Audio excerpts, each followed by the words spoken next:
Thank you, Mr. Speaker. Good evening, ladies and gentlemen. I thought long and hard about what I wanted to say tonight, and some of these comments I actually wrote down back in November, hoping that I would never have to come back to them and revisit some of the thoughts that I figured may come up this session. I am the proud son of a woman who put her own safety at risk countless times to perform social work, and a good man that spent his entire life and career working for the Department of Corrections. Tonight, I'd like to speak about work, and especially about the value of work. And to do so, I'd also like to open my comments with one of my favorite quotes. It is fitting for tonight, February 14th, and it also relates to this bill. Listen closely. Second only to one's love, one's labor is the most sacred thing that they have to offer. Think about what that means. I'll say it again. Second only to one's love, one's labor is the most sacred thing that they have to offer. Across this state, people wake up each morning to get their children ready for school. They pack lunches, they drop bills in the mail on their way out the door, and they head to work. They do it year in and year out, through blizzards, through adverse conditions, and despite the challenges that they face in life, inside and outside of their work. Each and every one of us knows what it is to feel pride and take pride in our work. And many of our constituents have chosen public service as a career because of that pride, in order both to contribute meaningfully to their communities and as a means to provide for their families.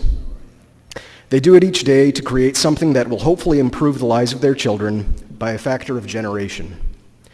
Each and every one of us goes to work for years. We spend the bulk of our living time on this earth in a certain place, ironically set away from our families, in order to provide for them.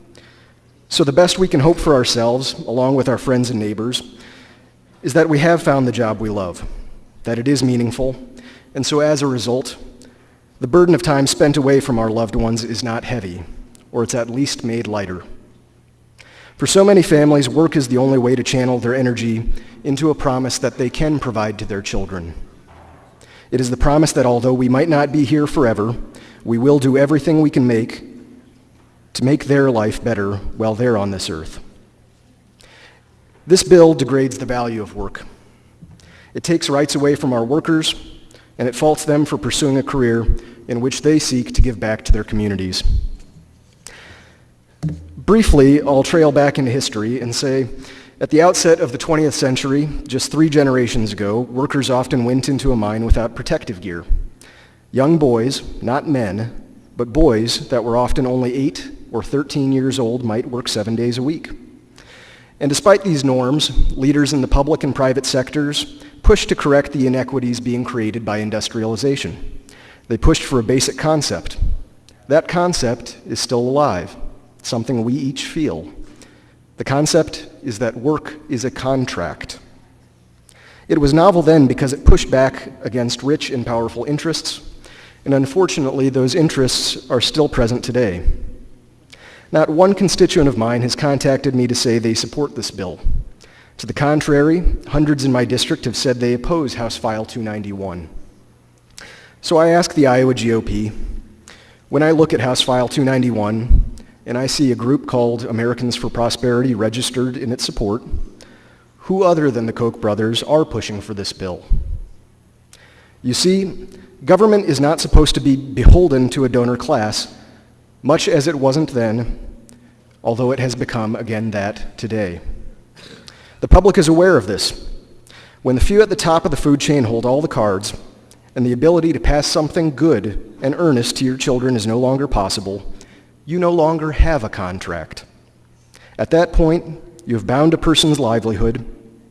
You've bound them to a model in which they receive only what is given to them, not what has been rightfully earned.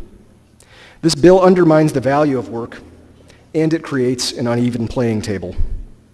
And what is so frustrating is that rather than continue the progress achieved by past generations, in my opinion, and my opinion only, Iowa Republicans are looking to regress. It seems with this bill, the Iowa GOP would rather hedge back in the direction of patriarchy and corporate rule.